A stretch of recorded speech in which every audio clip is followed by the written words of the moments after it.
Little Orphan was sweeping the entire ranch. The owner came out and adopted her. The dry wind of the plains carried dust across the wooden fences of the Carter Ranch, and in the middle of that dust stood a little girl no older than 10. Her dress torn, her hands blistered, clutching a broom twice her size as she swept the wide front yard of a place that wasn't hers. Her name was Lucy, an orphan abandoned by cruel fate, sent from house to house until she finally wandered to this ranch in search of food and work. And though no one had told her to, she had taken it upon herself to sweep, to make herself useful, believing maybe if she worked hard enough someone might see her worth. Inside the ranch house, Jed Carter, a lonely ranch owner hardened by years of loss, watched through the window in silence. At first thinking she was just another beggar child, but the longer he looked, the more he saw the determination in her small frame, the way she wiped sweat from her brow but never stopped, even when her arms trembled. At last he stepped outside, boots heavy on the porch, his deep voice startling her. "Girl, what in God's name do you think you're doing here?" Lucy froze, clutching the broom, eyes wide with fear as if she expected to be chased away like all the times before. But instead of scolding, Jed's gaze softened when he saw the tears she tried to hide, and something inside him cracked, a memory of his own daughter long gone, taken by sickness. Without thinking, he took the broom from her, set it aside, and knelt so his weathered eyes met hers. "You don't have to prove your worth here, child," he said quietly, "because this ranch, and this old man, might just need you as much as you need them." In that moment, a bond began to form, one born not of blood but of kindness, and though Lucy didn't yet understand, the sweep of her broom had just swept her into the arms of the only family she would ever need. The following morning dawned bright, the smell of coffee and bacon drifting from the Carter ranch house, and for the first time in years, Jed Carter felt the silence of his home was broken by something other than his own. Heavy footsteps, for down the hallway came Lucy, her hair tangled but her eyes glowing, with a timid kind of joy as she clutched the oversized shirt he had given her to sleep in. And when she saw the breakfast spread on the table, she gasped softly, whispering as though afraid it might disappear. "Is this really for me?" Jed grunted and motioned for her to sit. But in truth, his heart squeezed at the thought that a child could be so starved of simple kindness. And as she ate, he watched her carefully, noticing how she hesitated before every bite, as though waiting for someone to snatch the plate away. Until finally he said, "This is your home now, Lucy. You don't need to look over your shoulder." Those words made her blink fast, as if she couldn't quite believe them. And for Jed, who had buried his wife and daughter 15 years before, speaking them out loud was like ripping open an old wound and stitching it shut all at once. After breakfast, Jed took her outside, showing her the corrals, the barn, and the cattle grazing beyond the fences. And though she was small, Lucy listened with rapt attention, asking questions with a sharp mind and a brave heart, the kind of child who had suffered but not broken. By midday, Jed found himself laughing, for the first time in years, when Lucy tripped over a feed bucket and popped up with dirt on her face, declaring, "Guess I'll need more practice." That laugh rolled out of him so unexpectedly he nearly startled himself.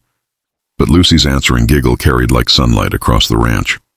Still, not everyone in town was pleased when word spread that Jed had taken in an orphan girl. Whispers in the saloon claimed she was just another mouth to feed, a stray who'd bring trouble, but Jed ignored them. Because as he watched Lucy fall asleep that night, curled up with a worn quilt, he knew the truth. She had swept more than just the dust from his ranch. She had swept away the shadows in his soul. It wasn't long before the town's whispers turned into pointed stares and judgmental murmurs whenever Jed Carter and Lucy came into town for supplies, the blacksmith muttering under his breath that she'd be nothing but trouble, the storekeeper eyeing her ragged past and refusing to offer her a smile. And though Lucy tried to stay small and quiet, clutching the hem of Jed's coat, the sting of rejection pressed on her tender heart. But Jed, tall and broad as an oak, would rest a hand on her shoulder, steady and protective, letting the townsfolk know with one glance that the girl was his now, and no one had the right to diminish her. Still, one evening the town council gathered at the saloon and decided Jed was too old to be raising a child, that it was improper for a lonely rancher to take in an orphan, and they sent the sheriff to his ranch to question him. Lucy overheard them, her small face going pale with dread, and she whispered in the dark that night, What if they take me away? Jed crouched beside her, his rough hands cradling her chin as he said firmly, "They won't.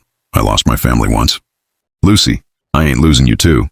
The next day, to prove her worth, Lucy rose before the sun, helping milk the cows, feeding the chickens, even dragging water buckets bigger than her little arms could bear. And when Jed told her she didn't have to, she smiled bravely and answered, "I want to." Papa. That single word, Papa, broke whatever was left of Jed's hardened shell, and when the sheriff came by later with questions, he didn't find an unwanted orphan. He found a girl sweeping, working, and laughing in a home where she belonged. Yet the townsfolk were not convinced, and a storm began to build, one that would test not just Lucy's strength, but the bond between her and the man who had chosen her when the world cast her aside. The storm broke. One Saturday morning when the town elders marched up to Carter Ranch, their boots raising dust and their faces set in grim lines, demanding that Jed release Lucy to the orphanage in the city where they claimed she'd be properly raised. Lucy clutched Jed's arm, her wide eyes brimming with fear, but the rancher stood tall on his porch, a mountain of quiet fury, and declared, "This is her home. She's my daughter in every way that counts, and no law or gossip will change that." The argument grew heated, the sheriff torn between duty and decency, until suddenly Lucy slipped free of Jed's grasp, stepped into the middle of the men, and spoke with a trembling but steady voice. "Please don't take me away. I know I'm small, I know I'm not perfect, but I work hard and I love this ranch, and Mr. Carter, he's my papa now. He gave me a place when no one else wanted me." Her words, raw and innocent, struck the crowd harder than any speech Jed could have made. For a long moment there was silence, broken only by the whinny of horses in the corral, until one of the older ranch wives whispered, "Let her stay. Can't you see she belongs here?" Slowly the tide shifted, the anger draining from the men's faces, the sheriff lowering his hat in quiet respect, and at last the elders relented, muttering that maybe the girl had found where she was meant to be. As the townsfolk turned back toward Main Street, Jed lifted Lucy into his arms, holding her close, his gruff voice breaking with emotion as he said, "You're mine, Lucy, always." She buried her face against his chest, whispering, "I love you, Papa." And in that moment, the ranch that had once been a place of loneliness became a home full of laughter, warmth, and hope. From then on, when folks passed Carter Ranch, they didn't see a hardened old rancher. They saw a father and daughter, bound not by blood but by love stronger than iron.